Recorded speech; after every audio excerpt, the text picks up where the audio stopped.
respecter règles jouet là. Pour nous vivre yon ak l'autre dans l'idéal papa pays nous. L'union fait la force. Liberté, égalité, fraternité. Bonne année 2017. Dieu, patrie, travail.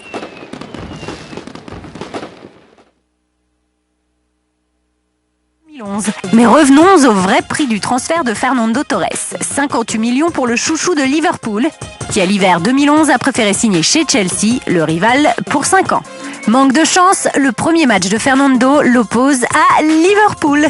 Aïe! La défaite est malheureusement au bout du temps réglementaire, avec les sifflets, les moqueries et les huées qui vont avec. Il a effectivement eu une vraie période bleue quand il jouait à Chelsea. Pourquoi ça? Parce qu'il y avait de grands joueurs à ce moment-là. Didier Drogba était connu pour être l'un des grands noms du club. À l'époque, Torres était un grand joueur, tout comme Didier Drogba, mais il ne présentait pas un jeu exceptionnel. S'il a continué à jouer beaucoup, c'est parce qu'Abramovich avait confiance en lui et que les supporters de Chelsea espéraient qu'il se relève et marque des buts. C'est comme lorsque la famille ou les amis vous mettent la pression pour réussir, mais il n'en était pas capable. Et même après, Torres a du mal. Il ne marque pas le moindre petit but pendant 3 mois. Sûrement la pression, la tension. Si on fait les comptes, 58 millions de transferts, sans compter le salaire, et 0 but. Les débuts de Fernando à Chelsea, c'est un peu le blues de Torres chez les Blues. Il ne joue plus aussi bien que lorsqu'il était à Liverpool. Il a été racheté à un prix élevé qui pèse sur ses épaules et de nombreux supporters de Chelsea diraient qu'il ne vaut pas les 50 millions. L'histoire retiendra qu'il s'est amélioré après, mais ce sera trop tard pour sa réputation.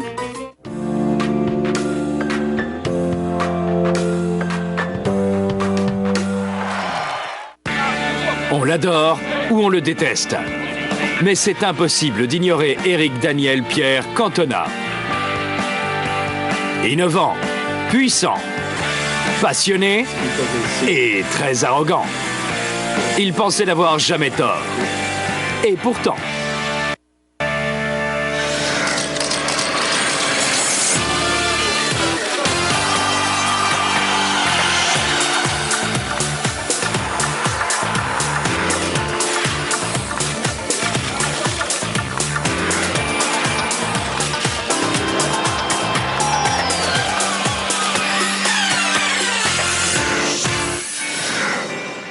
jeu en lui-même, en tous les cas, c'est ce que j'ai toujours essayé de rechercher, quoi. En termes d'impact, il en a eu énormément. Cantona était un joueur incroyable.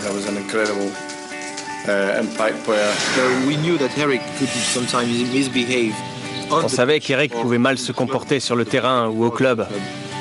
Mais faire ça à un fan, on ne s'en serait jamais douté. Manchester United a décidé de suspendre Éric Cantona pour le reste de la saison 94-95.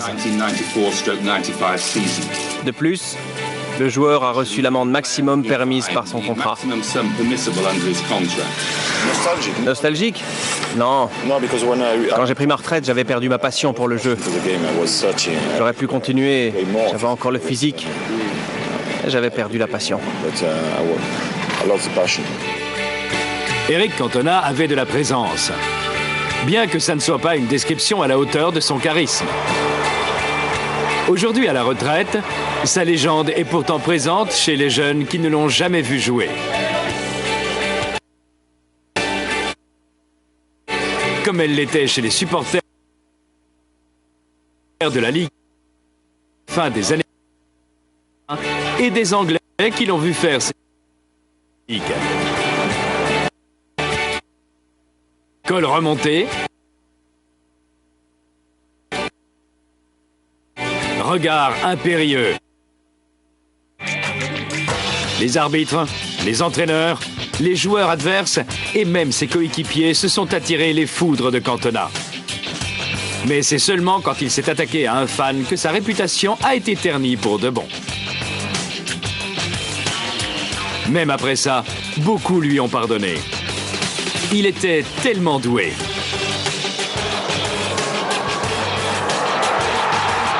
Dans ces dernières années, il innovait sans cesse.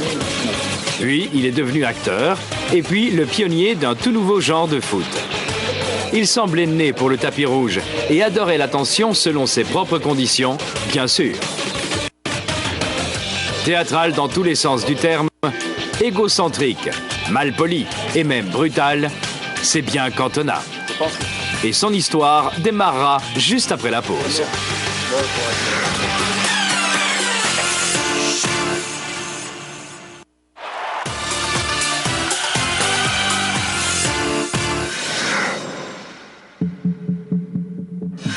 Pour la première fois de notre histoire, nous affrontons l'Allemagne de l'Ouest. 1966 est réputé pour être la plus grande année du foot anglais. Pour beaucoup, c'est grâce à la victoire anglaise en Coupe du Monde, mais pour les supporters de Manchester United, il s'agit de l'année de naissance d'Eric Cantona. Pour la moitié rouge de Manchester, il est le fils chéri, mais Cantona est bien sûr français. Né le 24 mai 1966, il a grandi à Marseille.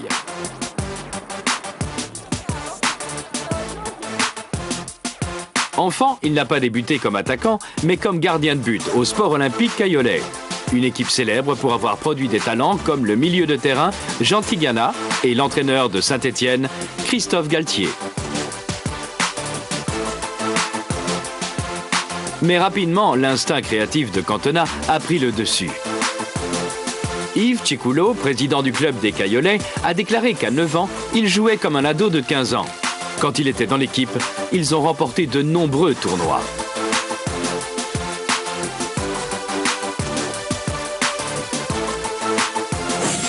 Le garçon a été recruté par Auxerre à l'âge de 15 ans en 1981.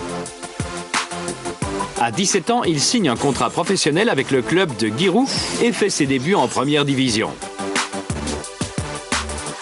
Le 5 novembre 83, avec une victoire 4-0 contre Nancy.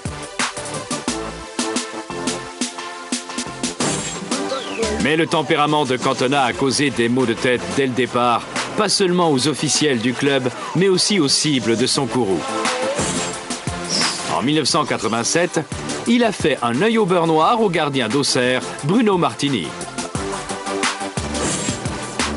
Cantona a reçu une amende, mais pas de suspension. Et peu de temps après, il était sélectionné en équipe de France aux côtés de Martini contre l'Allemagne de l'Ouest en août 1987.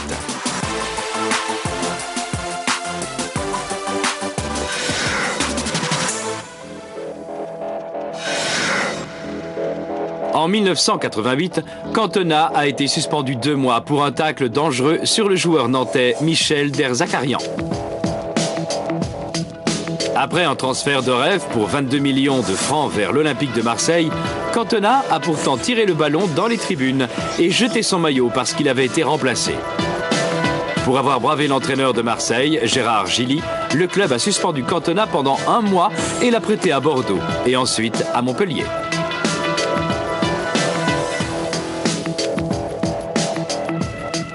Il était aussi tombé en disgrâce au niveau national. Écarté de l'équipe de France, il a traité l'entraîneur Henri Michel de sac à... Il a été exclu de l'équipe pendant 1 an, mais quand Henri Michel a été viré, le nouvel entraîneur, Michel Platini, a aussitôt rétabli Cantona dans l'équipe. À Montpellier, en 1990, il s'est disputé avec son coéquipier Jean-Claude Lemoux et lui a lancé ses crampons à la figure.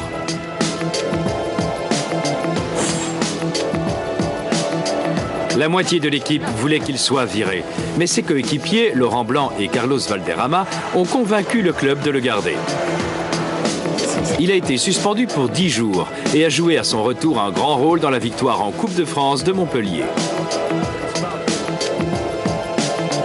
Cette performance a convaincu Marseille de le reprendre, mais même s'il les a aidés à devenir champions de France en 1991, il était constamment en désaccord avec les officiels du club et a été transféré à Nîmes. Mais il n'a pas fallu longtemps pour qu'il soit de nouveau exclu. Après une décision contre lui, il a lancé le ballon sur l'arbitre et a quitté le terrain sans même regarder son carton rouge. Lorsque la FFF lui a interdit de jouer pendant 1 mois en punition, Cantona a traité chaque membre du comité d'idiot. Sa suspension a alors été allongée à 2 mois.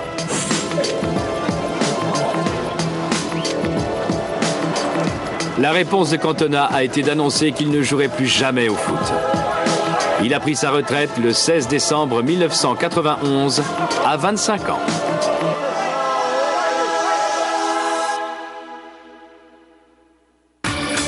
Mais bien sûr, il s'est ravisé. Michel Platini et Gérard Houllier lui ont fait comprendre que c'était absurde d'abandonner le sport pour lequel il était fait.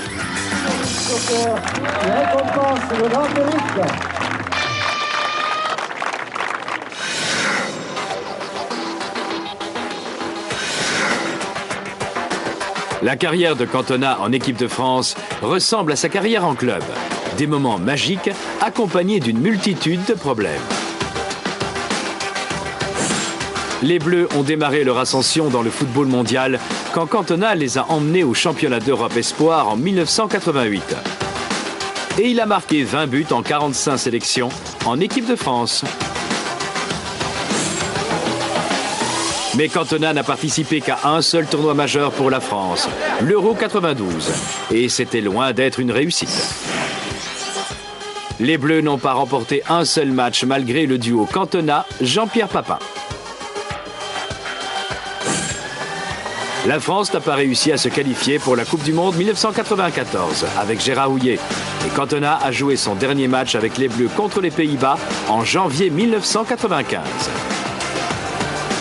Pendant ces 8 mois de suspension pour avoir attaqué un supporter en Angleterre, un jeune joueur nommé Zinedine Zidane s'est imposé comme le nouveau meneur de jeu de l'équipe, le remplaçant de façon efficace. Cantona a encore du ressentiment envers les dirigeants de l'équipe de France, mais aussi de l'admiration pour son pays d'adoption, clamant qu'il soutient l'Angleterre et non la France dans les grandes compétitions.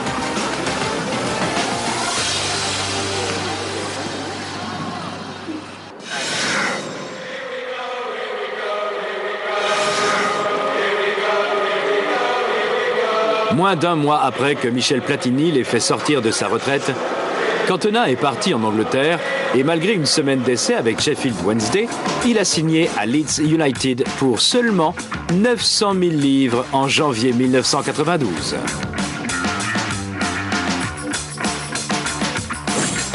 Il a eu un impact immédiat en marquant 3 buts en 15 matchs et en faisant de nombreuses passes décisives jusqu'à la victoire du championnat d'Angleterre lors de sa première saison.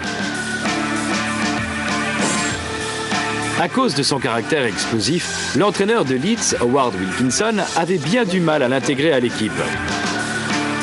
Alors, quand Sir Alex Ferguson de Manchester United le lui a demandé, ils ont conclu un accord de transfert en novembre 92 pour 1 200 000 livres.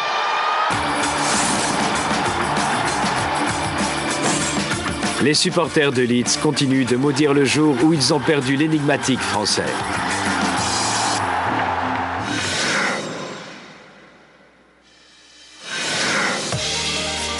En revanche, le nom de Cantona résonne encore à Old Trafford. King Eric fut pour beaucoup l'architecte de la domination de Manchester United sur la Premier League pendant les 20 années suivantes. Avant qu'il n'arrive, la saison de United avait été décevante.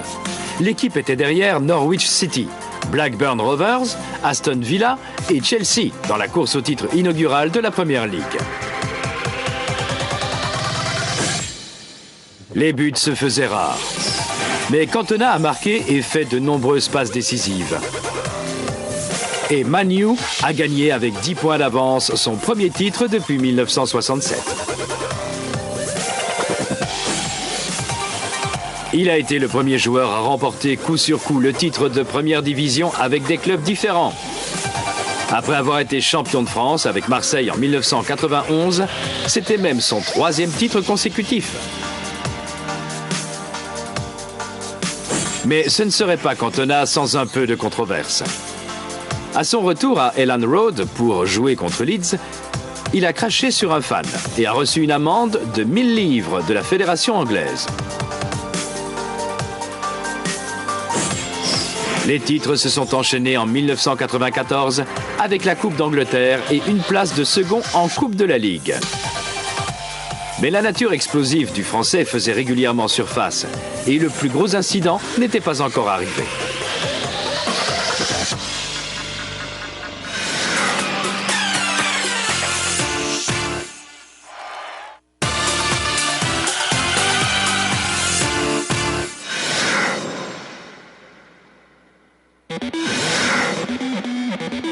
Le carton rouge le plus tristement célèbre de tous, Crystal Palace, le 25 janvier 1995. Cantona a été exclu pour avoir frappé Richard Shaw. Et alors qu'il se dirigeait vers le tunnel, il a pris la pire décision de sa carrière. Un fan de Palace âgé de 20 ans, Matthew Simmons, a dévalé 11 volées de marche pour lui crier des insultes xénophobes. Fou de rage, Cantona lui a donné un coup de pied façon kung-fu et une série de coups de poing, tandis que plusieurs joueurs tentaient d'intervenir, s'empêtrant à leur tour dans la bagarre avec les supporters en furie. La rage de Cantona a fait la une partout dans le monde. Le club s'est vu forcé d'agir contre son joueur star. Manchester United a décidé de suspendre Eric Cantona pour le reste de la saison 94-95. De plus, le joueur a reçu l'amende maximum permise par son contrat. Pour la fédération, la sanction choisie par Manchester United était insuffisante. Ils ont augmenté la peine. Graham Kelly, alors directeur, a déclaré que l'agression était une tache sur notre sport, qui faisait honte au football. Les membres de la commission ont décidé qu'Eric Cantona serait immédiatement suspendu de toutes les activités footballistiques jusqu'au 30 septembre 1995 inclus. La police de Londres l'a arrêté pour agression, le chaos de ses apparitions au tribunal augmentant son mépris pour les médias. Il a alors été condamné à 2 semaines de prison, réduite à 120 heures de travaux d'intérêt général.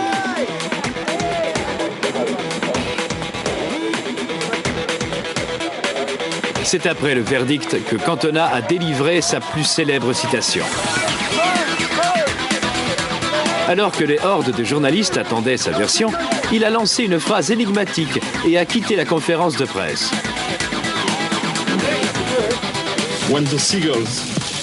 Quand les mouettes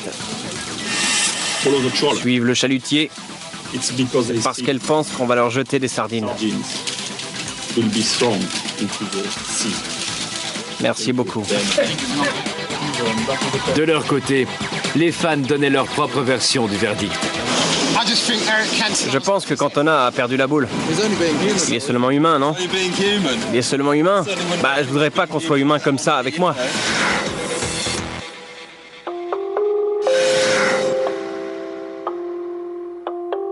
« 1995 n'a pas seulement été une année difficile pour Cantona, mais aussi pour Manchester United.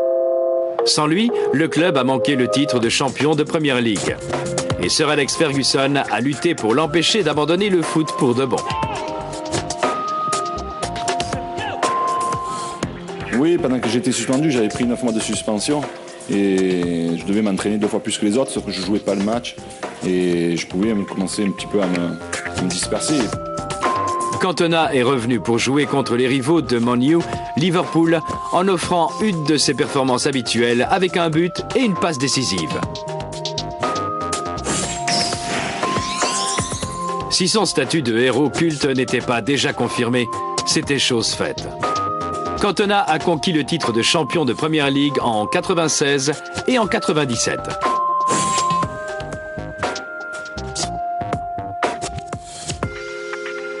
Mais tout le monde a été surpris quand il a pris sa retraite à la fin de la saison à seulement 31 ans. Beaucoup trouvaient qu'il avait encore plusieurs années de beaux jeux en lui. Mais Cantona a joliment résumé sa carrière dans une déclaration. « J'ai toujours prévu de prendre ma retraite en étant au sommet. À Manchester United, j'ai atteint l'apogée de ma carrière. »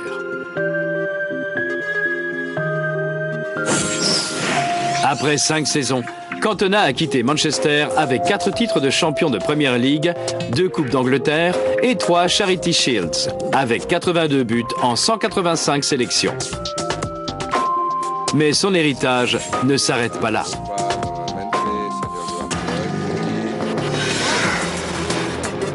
Cantona a rendu sa grandeur à Manchester United. Son génie a inspiré la promotion 92 en obtenant le meilleur de ses coéquipiers et en influençant David Beckham, Ryan Giggs et Paul Scholes. Il a posé les bases pour le triplé du club en 1999.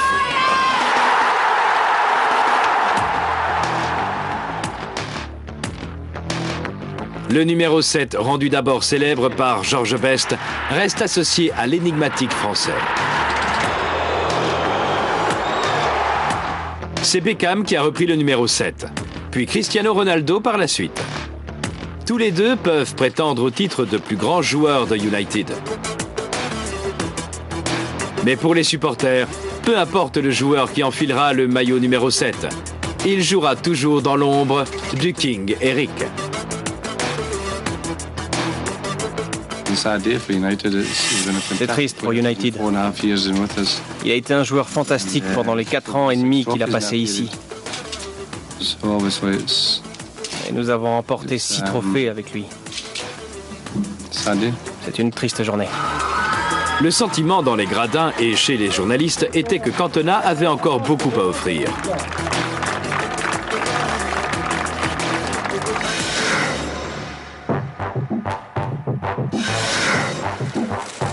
De nombreux athlètes vivent mal leur retraite. Mais Cantona semblait plus heureux en tant qu'ex-footballeur. Il s'est tourné vers un sport amateur, le beach soccer. En devenant le capitaine de l'équipe de France, il a amélioré l'image du jeu et l'a rendu grand public.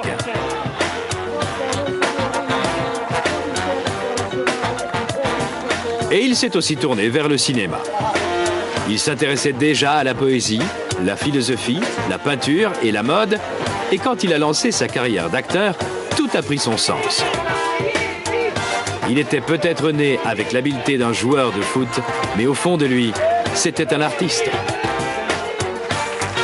Il a joué plus de 20 rôles, notamment un petit dans le film Elisabeth en 1998, ainsi que dans des films français, et Switch et The Salvation.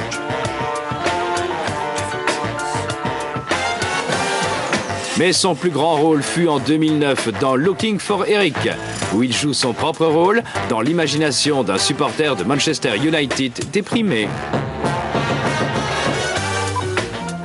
Je l'aime, cette femme. Elle est vraiment très chouette. Cette femme, elle a des couilles. Des couilles, Eric, tu m'entends? Ouais, ben un jour, elle va me regarder droit dans les yeux et elle aura aucun regard pour moi, je te le dis, moi. Coach particulier. Nouveau régime. Ça commence. Ramène-toi. Le film a été inspiré par la relation intense entre Cantona et les supporters de Manchester United. Il était adulé pour son talent de footballeur, mais aussi pour sa personnalité. Et c'est comme ça qu'il communiquait avec les gens. Ils sont très similaires. Très similaires, c'est deux activités qui sont complètement différentes. Mais la façon qu'ils ont de tirer 100% des acteurs ou des joueurs, beaucoup d'humilité. Important. La grande difficulté, c'est de durer, que ce soit de match en match ou de film en film. Cantona a certainement duré, mais pas sans quelques scandales. Et aujourd'hui, il oriente toujours les gros titres. L'essentiel sur Cantona, après la pause.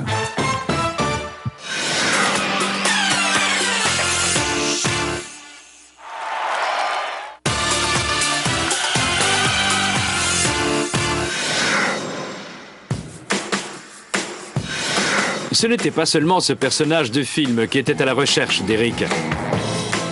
Les médias cherchent à découvrir le vrai Cantona en vain depuis des années.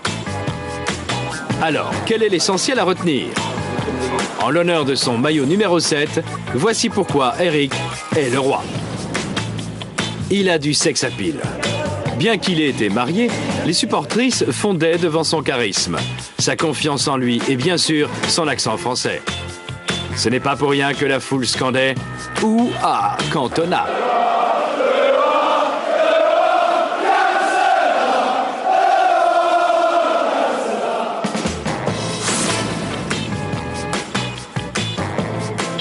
Ces conférences de presse n'ont pas seulement servi à comparer les médias à des mouettes, mais aussi à parler philosophie. Il a déclaré qu'il craignait que la foule arrête de scander son nom. J'en ai peur parce que j'aime ça, et tout ce que vous aimez, vous avez peur de le perdre.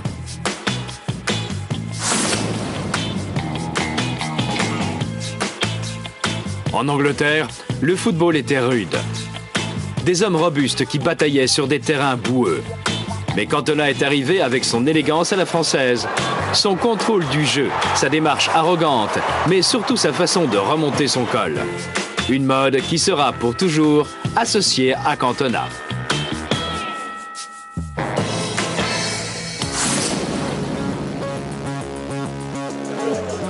Tout chez Cantona est théâtral. Sur le terrain, il a offert des moments de grand spectacle. Et après le foot, il s'est tourné vers le cinéma. À part sa longue liste de films, il a débuté sur les planches en 2010 dans Face au paradis, une pièce mise en scène par sa femme Rachida Brakni.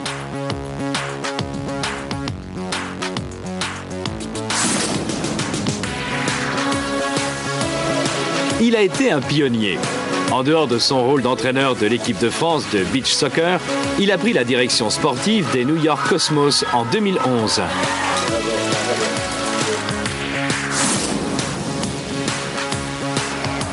C'est un innovateur.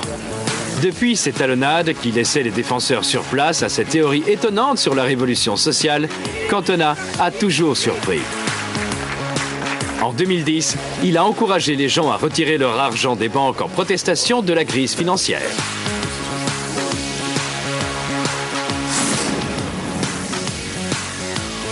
Mais notre numéro 7, la caractéristique la plus remarquable du règne du King Eric est sa méthode pour régler les différends. Eric Cantona n'a jamais fait les choses à moitié, et ceci fut un véritable scandale.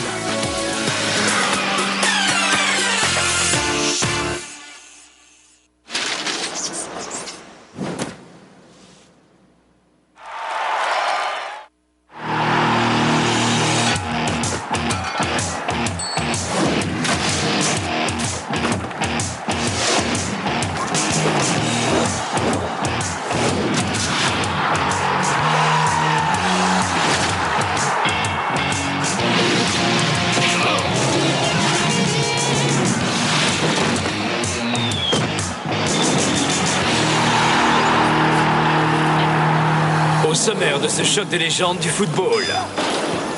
Des centres de gravité très bas, nous nous intéresserons en effet à deux joueurs de petite taille qui ont atteint des sommets. Puis nous partirons en altitude avec un gros plan consacré à Peter Crouch et Edin Dzeko. Enfin, nous nous pencherons sur le cas de deux frères ivoiriens se livrant une lutte sans merci.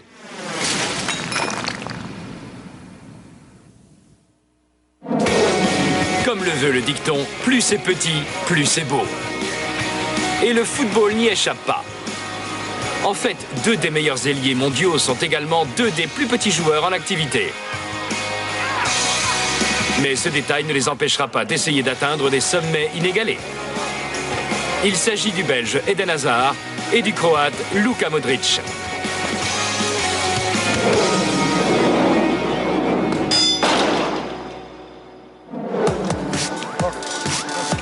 Même s'ils sont tous les deux petits, Eden Hazard et Luka Modric ont vécu une enfance totalement différente.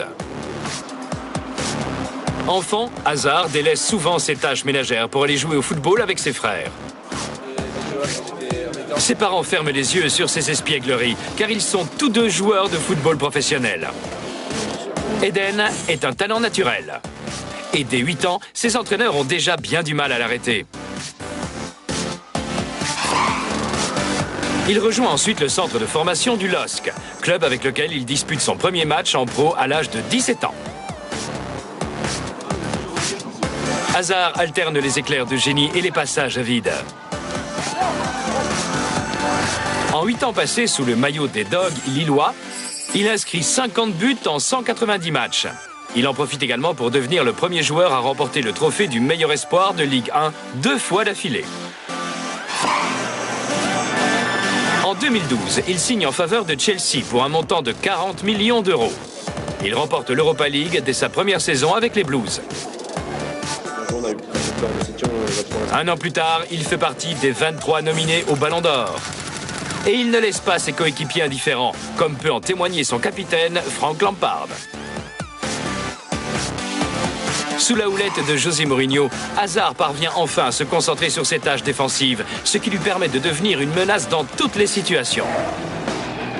En revanche, les choses n'ont pas été aussi faciles pour Luka Modric.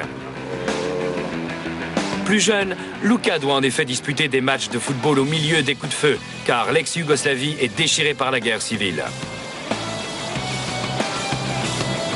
Il n'a d'autre choix que de devenir réfugié et de vivre dans un hôtel désaffecté de Zadar. Le football devient alors une échappatoire. Même s'il est recalé par l'Hajduk Split, son équipe d'enfance, et envisage d'arrêter le football, ses entraîneurs lui conseillent de se montrer patient et de continuer à progresser. Ils ont confiance en ses talents et pensent qu'il parviendra à percer un jour. Quelques années plus tard, Modric leur donne raison. Il signe son premier contrat professionnel en 2005 avec le Dinamo Zagreb. Il profite d'ailleurs de l'occasion pour acheter une maison à sa famille. Luka ne tarde pas à devenir la coqueluche des supporters. En 2007, il remporte le prix du joueur de l'année. Puis il rejoint Tottenham, où il est élu joueur de l'année du club en 2011. Harry Redknapp, son entraîneur chez les Spurs, dit de lui qu'il s'entraîne sans relâche et ne se plaint jamais. Sa carrière prend un autre tournant en 2012, lorsqu'il s'engage en faveur du Real Madrid. La guerre des Balkans est désormais bien loin. Au départ, Modric éprouve quelques difficultés d'adaptation. Par la suite, il parvient néanmoins à devenir l'un des meilleurs passeurs du club. De plus, sa polyvalence est très appréciée par Carlo Ancelotti.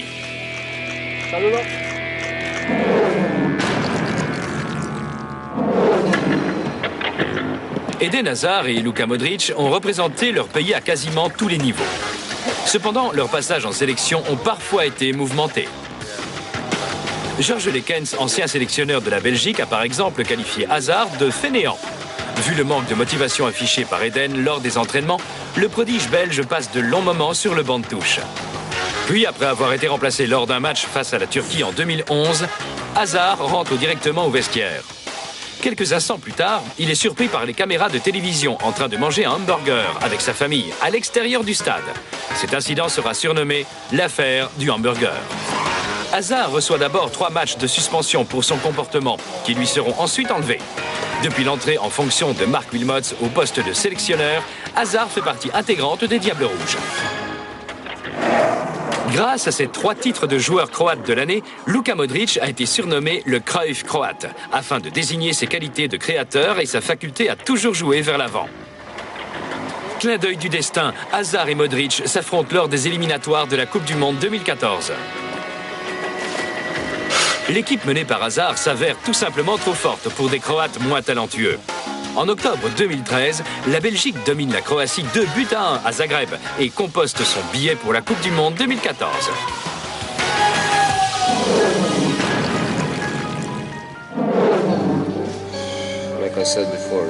Lorsque l'on pense au conflit terrible au cours duquel son grand-père a perdu la vie, sa famille toutes ses richesses et lui tous ses rêves d'enfant, il n'est pas surprenant de constater que Luka ait atteint un tel niveau. Même s'il est parfois le joueur le plus petit sur le terrain, Modric connaît parfaitement ses forces. Concernant Eden Hazard, on ne peut pas dire que la maîtrise de soi constitue son point fort, comme l'atteste son mauvais geste présumé sur un ramasseur de balles du club de Swansea à l'occasion d'une demi-finale de la Coupe de la Ligue anglaise. Charlie Morgan, le ramasseur de balles en question, a refusé de rendre le ballon à Hazard afin de gagner du temps. Ce dernier a alors donné un coup de pied dans le ballon avant que Morgan n'en rajoute. L'incident a permis à Charlie Morgan de gagner plus de 80 000 followers sur Twitter. Hazard, quant à lui, s'est vu infliger 3 matchs de suspension. Malgré cela, l'incident lui a permis de recevoir le soutien de nombreuses personnes. Alors qu'Eden Hazard a suivi un chemin tout tracé vers les sommets, Luka Modric a dû emprunter une voie semée d'embûches. Même si ces deux joueurs ont dû traverser des épreuves, ils constituent de véritables menaces sur le terrain. Dans la suite de cet épisode, nous atteindrons des hauteurs vertigineuses avec un gros plan consacré à l'anglais Peter Crouch et au bosnien Edin Dzeko.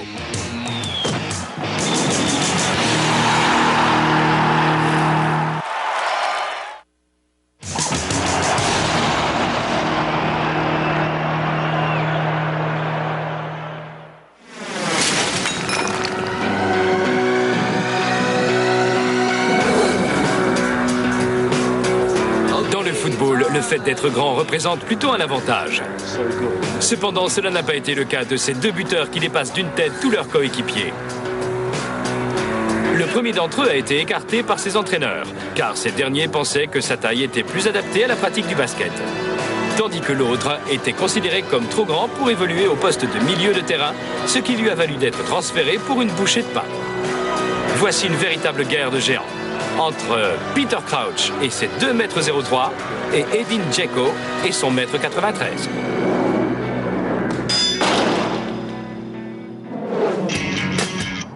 Fils d'un publiciste à succès mesurant 1,95 m, Peter James Crouch était destiné à être grand et intelligent. L'avant-centre est très populaire et possède un sens de l'humour bien aiguisé, qui lui a valu d'être élu sportif britannique le plus drôle en 2010.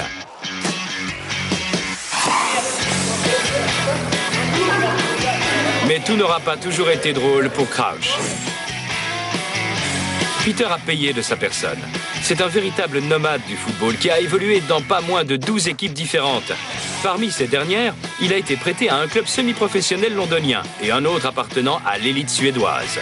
Ce n'est qu'en 2005 qu'il pose ses valises pour de bon du côté de Liverpool. Là, le buteur inscrit 42 buts en 3 saisons et remporte un Community Shield et une Coupe d'Angleterre.